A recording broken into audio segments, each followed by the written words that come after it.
السلام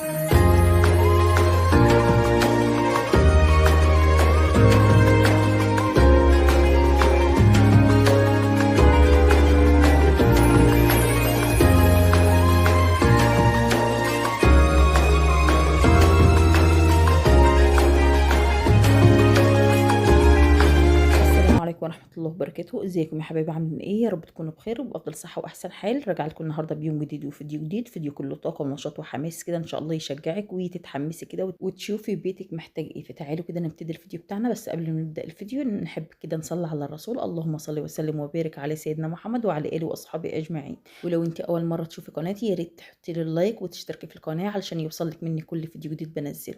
تعالوا كده نشوف الفيديو بتاعنا. زي ما انتم شايفين ده الريسبشن بتاعي. لميت طبعا الغيارات البيضة اللي كانت عليه، اللي كان محافظة لي طبعا على الركنة لاني كنت غسلاها معاكم في الفيديوهات اللي فاتت. فشلت طبعا الغيارات البيضة اللي زي الغيار الاخير اللي على الركنة في الاخر كده، فشلتها وهحطها في الغسالة طبعا وابتدي ان انا اغسلهم عشان اخر اليوم ينشفوا معايا وافرشهم تاني، لانهم طبعا ما بياخدوش اي وقت في الغسيل ولا في التنشيف، بينشفوا في ثانية.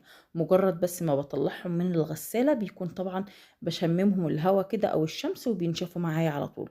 فزي ما انتم شايفين كل حاجة معايا مترتبة، وهاخدهم طبعا على الغسالة احطهم في الغسالة. زي ما انتم شايفين كان في دورة غسيل طبعا طلعتها من الغسالة وحطيتها كده في السبت وهروح انشرها، وفي دورة تانية بتنشف في الغسالة اللي هي الدورة بتاعت الغيارات البيضة بتاعت الركنة. فاول ما تخلص ان شاء الله هاخدها وانشرها كده في الحوش بتاعي، وابتدي طبعا ان انا اعمل الاكل للاولاد قبل رجوعهم طبعا من المدارس. اليوم ده كنت قايمه فيه بدري جدا وانجزت معايا حاجات كتيره جدا جدا. كنت طبعا نقع الفاصوليا ومخمراها كده علشان تطول معايا وتكبر معايا وما تاخدش وقت في السليق، وطبعا حاطه الصلصه على النار كده تتسبك، فهسيبها طبعا واروح اشوف انا هعمل ايه في الهدوم طبعا عشان الهدوم ما تتكومش عليا. فزي ما انتم شايفين كده كنت هنا مولعة على الصلصة وعلى اللحمة، فحوطت طبعا عليهم النار كده عشان طبعا الشوربة ما تفرش وتبهدل البوتاجاز، وههدي على الصلصة عشان تتسبك كده براحتها على ما اروح طبعا انشر الهدوم واشوف انا هعمل ايه باقي اليوم. شجعوني كده يا حبايبي باللايكات والاشتراكات الجميلة بتاعتنا. تعالوا كده نروح الحوش بتاعنا ونشوف الهدوم وهي متنشرة شكلها عامل ازاي، والشمس كده بتقلب في الهدوم. واليوم كان حلو جدا جدا. زي ما انتم شايفين نشرت طبعا غيارات المدارس بتاعة الأولاد لأنهم عندهم غيارين، كل واحد عنده الطقمين بتاعة المدارس، يعني بيروحوا في طقم وفي طقم تاني بيكون أنا حطاه في الغسالة أو في الغسيل. فزي ما انتم شايفين نشرت طبعا الهدوم غسلتهم على مرتين، مرة الدورة البيضاء زي ما انتم شايفين الغيارات بتاعة الركنة، ومرة طبعا الهدوم الألوان والهدوم بتاعة المدارس. فزي ما انتم شايفين الجو حلو جدا جدا والشمس طالعة ومفيش هوا، الجو مشمس جدا، واليوم ده كان الجو حر جدا جدا. فالحمد لله، اللهم لك الحمد ولك الشكر يا رب العالمين، وربنا يديمها علينا نعمة يا رب العالمين، نعمة الستر والصحة وراحة البيت. تعالوا هنا بقى اوريكم الفراخ بتاعتي ما شاء الله عليهم، ربنا يحميهم كده يا رب ويبارك فيهم. زي ما انتم شايفين برمي لهم العلف بتاعهم كده على الشكارة او على الارض، وهم بيفضلوا طبعا ينقنقوا كده في الارض، وبحط لهم الميه في العلبه السمراء اللي انتم شايفينها ديت، والخرطوم جنبي بحط لهم الميه على طول. وطبعا الحته ديت بظبطها لهم على طول. طبعا أنا الفراخ ديت مش هسيبها تبيض لان الفراخ ديت فراخ بلدي، فانا مش هسيبها تبيض. الفراخ دي هذبحها ان شاء الله قبل رمضان على طول. هذبح منها اللي يندبح، يعني اللي يستاهل اللي هو يندبح، الكبير منهم هيندبح والصغير هسيبه كده لما يكبر بإذن الله. شايفين بقى الجو جميل ازاي حبايبي؟ شجعوني كده باللايك الجميل بتاعنا وادعوا لي دعوة حلوة كده من قلبكم لاختكم، وتعالوا نشوف باقي الفيديو. اللهم صل وسلم وبارك على سيدنا محمد وعلى آله وأصحابه أجمعين. هسيب بقى الهدوم واسيب الحاجة كده تشم الهواء وتشم ريحة الشمس، واسيب طبعا الفرشة بتاعة الركنة، وبعد كده آخر اليوم بجيبها طبعا وافرشها على الركنة ان شاء الله، افرشها معاكم ونشوف منظرها بيكون عامل ازاي. دخلت بقى على المطبخ اشوف في الصلصة بتاعتي عشان طبعا ما تتحرقش معايا، وكانت اتسبكت. هجيب الفاصوليا طبعا وانا انزل بيها على الصلصة واسيبها تاخد وتدي مع الصلصة، وبعد كده انزل عليها بشوية من الشوربة واسيبهم برضو ياخدوا يدوا مع بعضهم، وبعد كده اظبط التوابل بتاعتي واطفي عليها.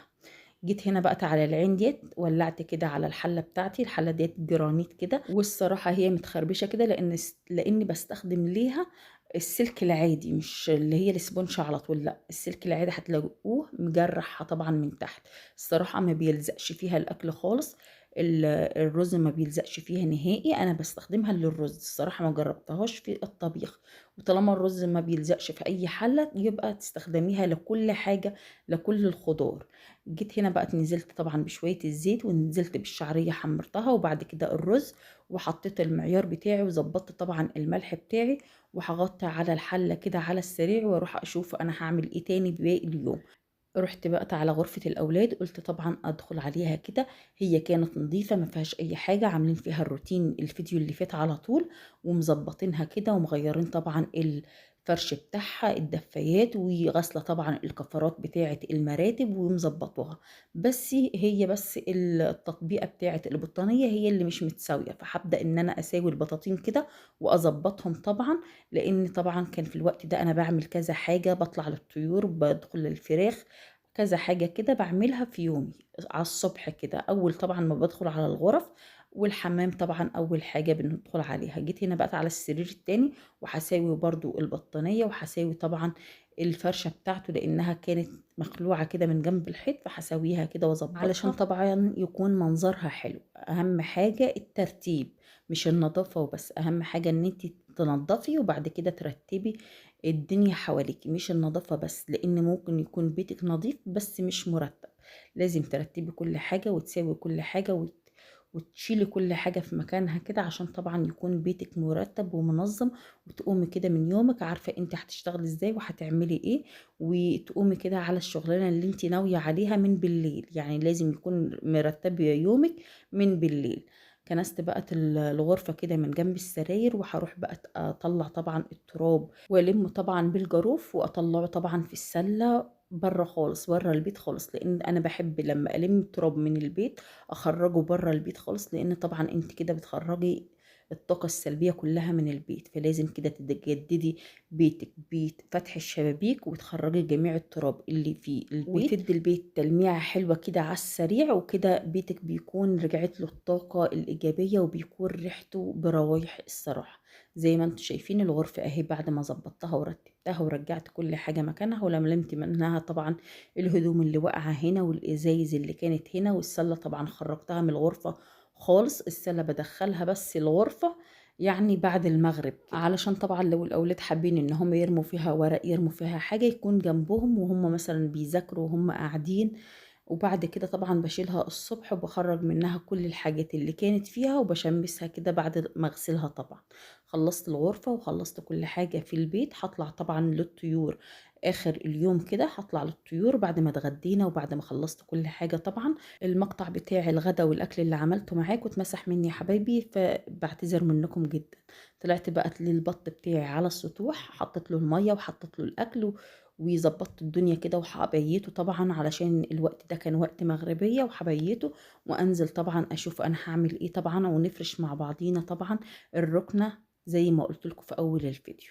نفرشها كده لإن الفرشة ديّة بتحميها من رجلين الأولاد، من أي حاجة حد بيمسح إيده في الرُكنة، فبتحميها الصراحة، والفرشة ديّة بتتغسل معايا على طول، كل يومين باغسلها عشان طبعًا بتبهدل معايا وبيكون لونها أبيض كده زي ما أنتم شايفين، فما بتاخدش وقت ولا في الغسيل ولا في النشير، بتنشف معايا على طول.